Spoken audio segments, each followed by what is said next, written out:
Uh. Yeah. Uh. Yeah.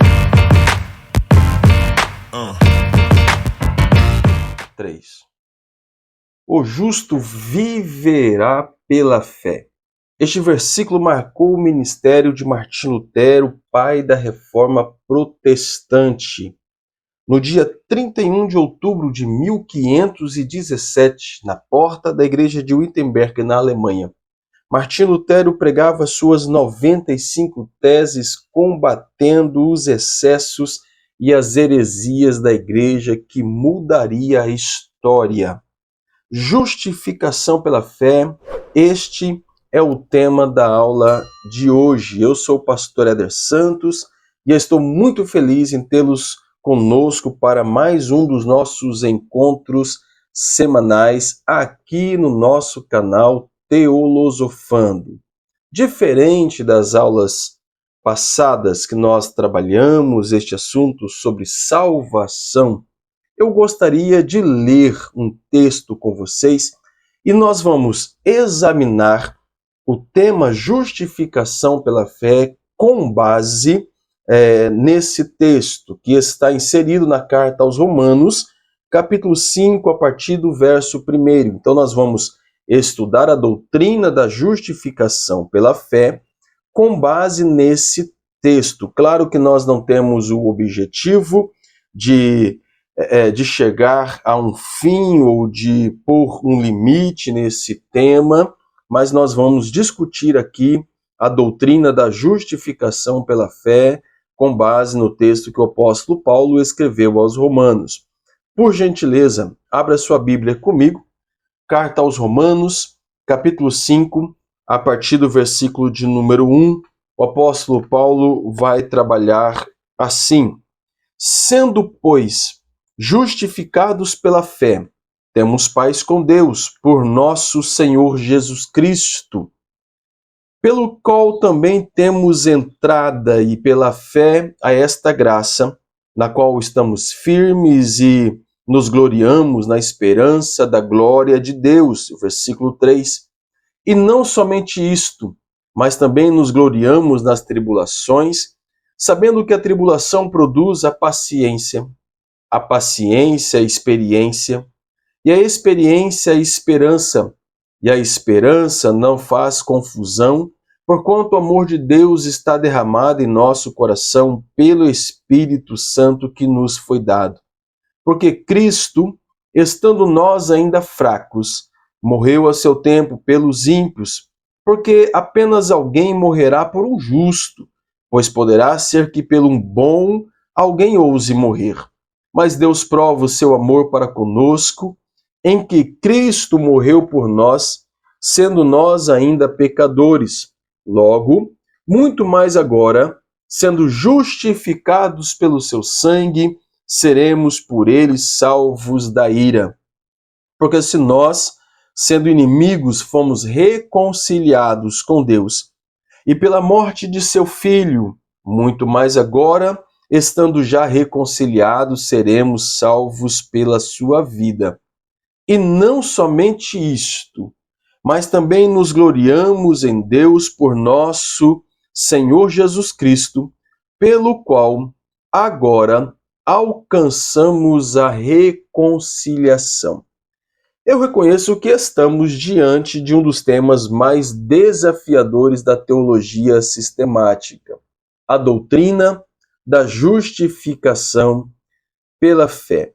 Quando o apóstolo Paulo vai escrever suas cartas pastorais, o sentimento, a sensação que eu tenho, é que o apóstolo Paulo escreve com o sentimento de um pai, aconselhando seus filhos e ao mesmo tempo passando um bastão de um grande legado que por ele fora construído até aquele momento. Mas quando ele, movido pelo Espírito Santo e inspirado pelo Espírito, decide escrever à comunidade judaica cristã que estava em Roma, em meio a uma das mais violentas perseguições do Império, ainda no período de Nero, ele não se posiciona como um pai, A sensação que eu tenho aqui é que Paulo vai se posicionar como um acadêmico diante de uma banca examinadora. A carta aos Romanos é uma esplêndida defesa de doutorado, tá? E o apóstolo Paulo ele vai trabalhar os principais temas da soteriologia dentro da carta aos Romanos. Nos 3 primeiros capítulos, ele vai falar de um dos temas também complexo da teologia sistemática, que é a depravação total. Nos 2 primeiros capítulos, ele vai dizer que os gentios pecaram, que os ímpios pecaram, e eles estão destituídos da glória de Deus. Então ele está olhando para os gentios e dizendo, olha, vocês pecaram, todos pecaram. Talvez os judeus que estavam tendo contato com esta carta de início, ele vai se alegrar e vai dizer, olha, de fato os gentios pecaram, mas no capítulo 2, Paulo também vai dizer que os judeus pecaram. Aqueles que estavam debaixo da lei também pecaram. No capítulo 3, versículo 23, ele coloca todo mundo no mesmo pacote e diz, todos pecaram e destituídos estão da glória de Deus. A partir do capítulo 3, versículo 24, ele vai trabalhar o tema justificação pela fé. Ele vai dizer, sendo, pois, justificados gratuitamente pela sua graça, pela redenção que há em Cristo Jesus. E logo a mais ele vai dizer, concluímos, pois, que o homem é justificado pela fé, sem as obras da lei. E esta doutrina, a doutrina da justificação pela fé, é uma das doutrinas centrais da reforma protestante. Martinho Lutero chega a dizer que com esta doutrina, a doutrina da justificação pela fé, a igreja permanece de pé. Sem ela, a igreja entra em colapso. Porque na compreensão de Martinho Lutero, e sem dúvida a doutrina da justificação pela fé é uma das doutrinas centrais da soteriologia. Aí talvez você esteja se perguntando, mas afinal de contas, o que é justificação? Eu gostaria de exemplificar para vocês da seguinte forma. Pense comigo em um tribunal, pois o termo justificação é um termo jurídico. Então nós temos que olhar primeiramente para este contexto de um tribunal. Então pense comigo em um tribunal, tá? O réu está sendo acusado de diversos crimes. A prova ou as provas contra ele são incontestáveis.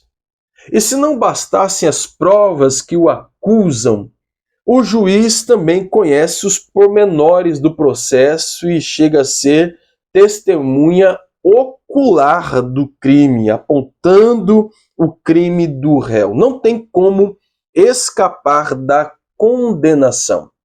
De repente, este juiz que é implacável, que conhece o trâmite, que conhece os pormenores, do processo, que é testemunha ocular do crime do réu, usando de misericórdia, ele dá fator favorável ao pobre infrator, ao pobre réu. E se não bastasse isso, ele rasga todo o processo de acusação e declara o réu justificado, inocente, e apaga, deleta a acusação. Isto é justificação.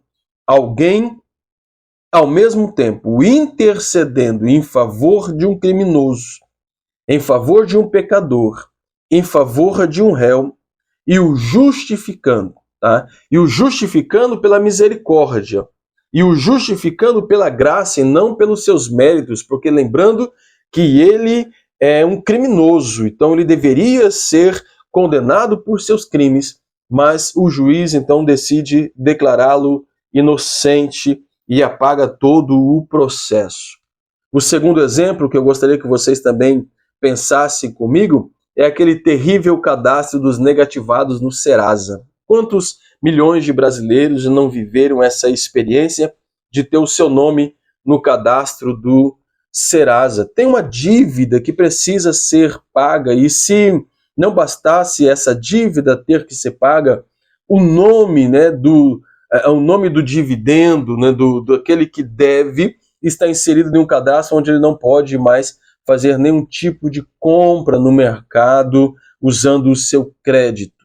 Mas, de repente, alguém, usando de benevolência, ele decide pagar, né, a dívida, o saldo negativo daquele que está devendo e com seu nome marcado no cadastro do Serasa. Esse é o nosso advogado, esse é o nosso paracleto. Ele pega, conforme Paulo vai dizer em uma das suas cartas, também das suas epístolas, ele vai dizer que ele pega a nossa cédula e ele paga a nossa dívida e rasga esta dívida. E se não bastasse rasgar a nossa dívida, inocentando-nos diante do Serasa, ele ainda nos dá um crédito ilimitado no mercado. Dívida paga. Justificação é o termo que nós estamos estudando. E é justamente esses dois exemplos justamente apontam para a justificação. E eu gostaria que você pensasse nesses dois exemplos, e agora nós vamos trazê-los para dentro da nossa conversa. O que é justificação? Olhando para os teólogos, os teóricos que estudam sobre o assunto. Jonathan Edwards vai dizer o seguinte sobre justificação: se diz que uma pessoa é justificada quando ela é considerada por Deus como livre da culpa do pecado e merecido castigo, e como tendo aquela justiça pertencente-lhe, isso lhe dá o direito à recompensa da vida. Antônio Gilberto, na sua teologia sistemática, ele vai dizer: justificação é o ato judicial de Deus, pelo qual ele declara justo diante dele o pecador que põe sua fé para a salvação em Jesus, ficando isento da culpa e da condenação, conforme nós encontramos em Romanos capítulo 8, versículo 30, quando o texto diz que nenhuma condenação há para os que estão em Cristo Jesus, que não andam segundo a carne, mas segundo o Espírito. O texto que nós lemos, uma vez que nós já compreendemos o que é justificação, e eu trouxe aqui dois exemplos a vocês. O exemplo do nome negativado no Serasa, que foi pago a sua dívida e a cédula foi rasgada. E o outro exemplo do tribunal, onde aquele réu não tinha como escapar da sua condenação, que era iminente, era certa, e o juiz, usando de benevolência, de misericórdia, declara esse réu justo, não por seus méritos, mas pela benevolência e graça do próprio juiz. Nós vamos ver algumas garantias da justificação. E o texto que nós lemos inicialmente, em Romanos, capítulo número 5, a partir do versículo 1, ele nos traz algumas garantias desta justificação. E eu gostaria que você examinasse esse texto novamente comigo. Se você tem o hábito de fazer anotações, talvez destacar algumas palavras importantes aí na sua Bíblia, faça, tá bom? Escreva no papel. Se você não quiser escrever na própria aba da sua Bíblia, escreve aí no papel à parte, no seu caderno, no seu material de apoio, e nós vamos entender agora as garantias desta justificação. Você pode voltar comigo no versículo 1. Olha só: sendo, pois, justificados pela fé, nós temos paz com Deus por nosso Senhor Jesus Cristo. Portanto, a primeira garantia da justificação pela fé é paz com Deus. E paz aqui é uma mudança de estado. Antes de sermos justificados pela fé, antes do juiz nos declarar inocentes e rasgar a nossa dívida, o nosso crime, éramos inimigos de Deus. Mas por causa da justificação pela fé, agora nós somos, conforme Jesus Cristo disse e foi registrado por João, agora nós somos filhos de Deus. Portanto, A primeira garantia que nós recebemos da justificação pela fé é a paz com Deus, esta mudança de estado. Antes, outrora, inimigos de Deus, e agora, mediante a justificação, nós temos paz com Deus e podemos ser chamados de seus filhos. O segundo, a justificação pela fé também nos garante acesso. Olha a parte A do versículo 2, pelo qual também temos entrada, temos acesso pela fé a esta graça, no qual estamos firmes e nos gloriamos na esperança da glória de Deus. Eu gostaria que você pensasse comigo em dois sentidos, tá? De estrada, de entrada na realidade, tá? O primeiro, pense comigo em um monarca, quando ele está em audiência no seu trono, ou diante da sala do seu trono, e de repente alguém precisa lhe comunicar, precisa ter esse acesso, essa liberdade de se chegar até o monarca e apresentar a sua petição. Aquele monarca, ele pode ou não deliberar em favor deste que está lhe pedindo uma audiência. E por misericórdia e graça, então, este monarca decide dar acesso, liberdade, entrada, para que este que lhe está buscando lhe falar possa ter liberdade de estar diante dele e apresentar as suas petições. Isto é justificação nesse contexto que nós estamos estudando sobre as garantias da justificação, do qual o segundo é entrada. Entrada ou liberdade diante de um monarca, diante de um rei, é um exemplo que nós estamos estudando. O outro é o lugar onde os navios ancoram no porto. Quando eles vêm de alto mar em direção ao porto para descarregar a sua carga, eles buscam um lugar de segurança, um porto seguro, e eles têm acesso, entrada. Este é o sentido. Portanto, nós temos aqui dois contextos importantes. Este acesso nos dá liberdade e este acesso nos dá segurança.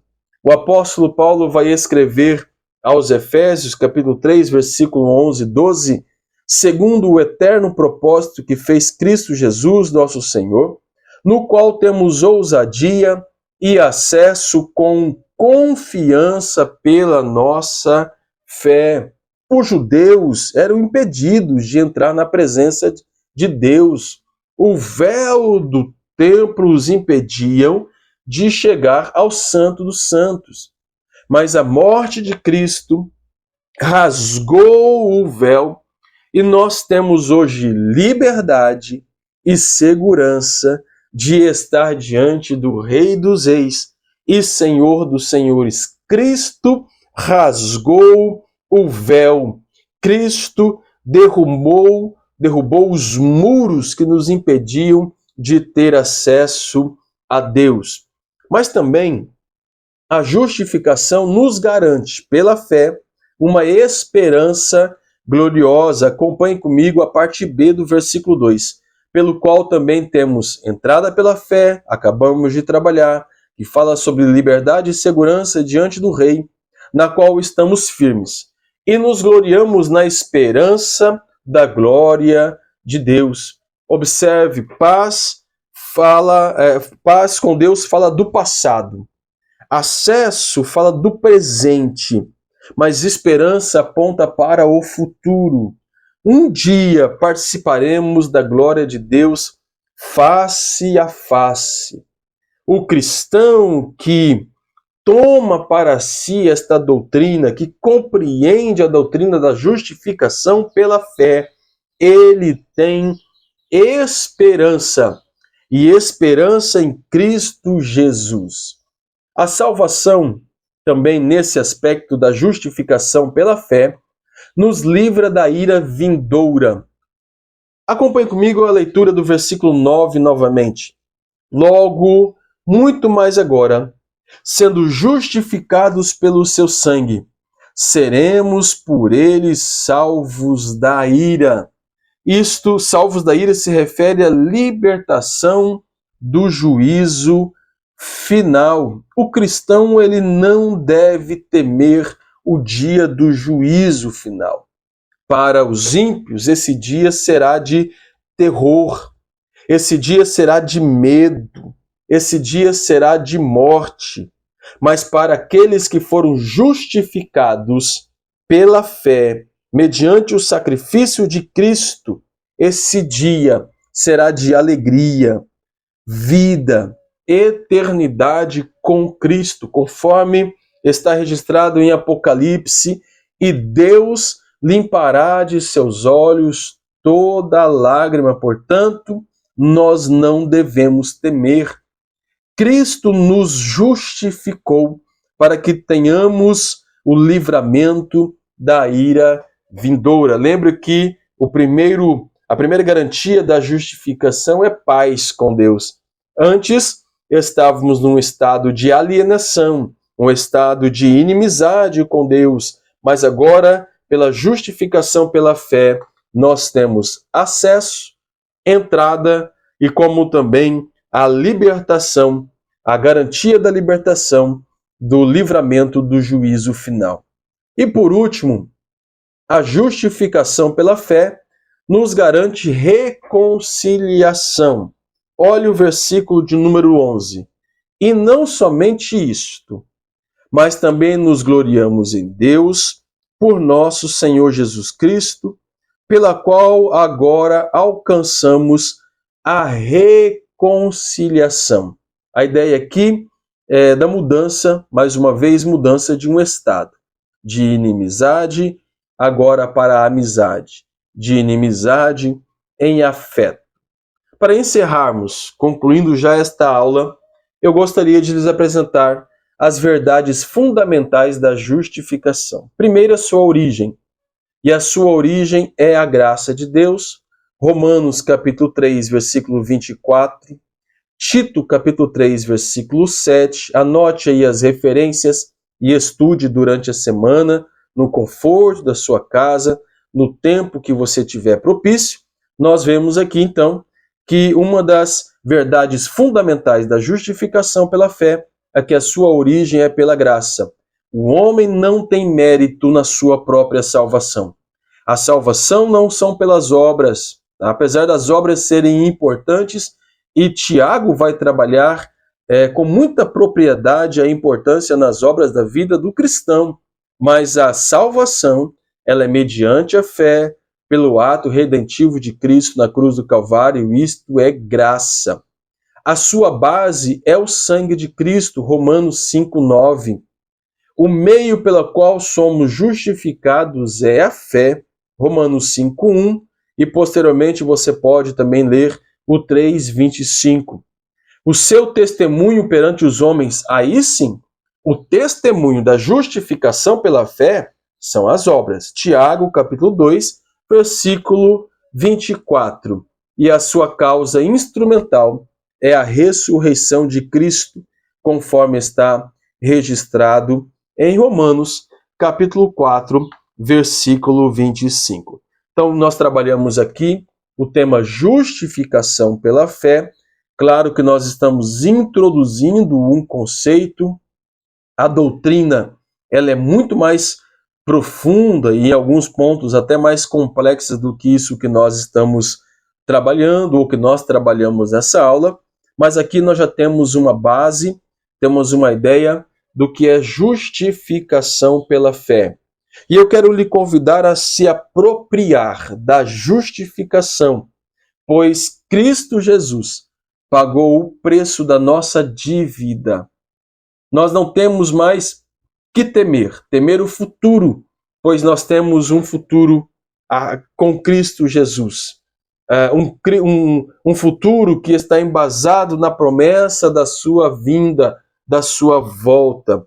Cristo Jesus vai voltar para buscar a sua igreja e o cristão não pode temer o dia do juízo, pois para nós será um dia de conforto.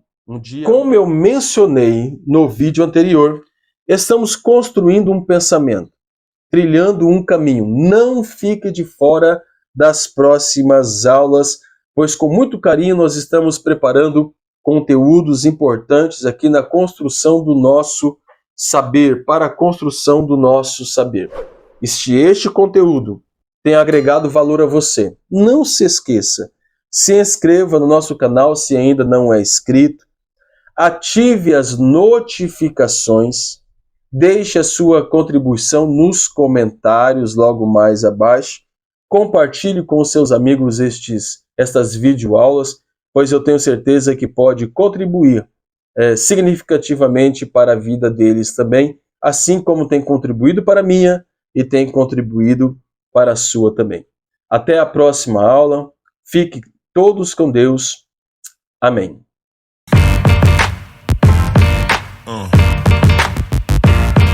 Yeah.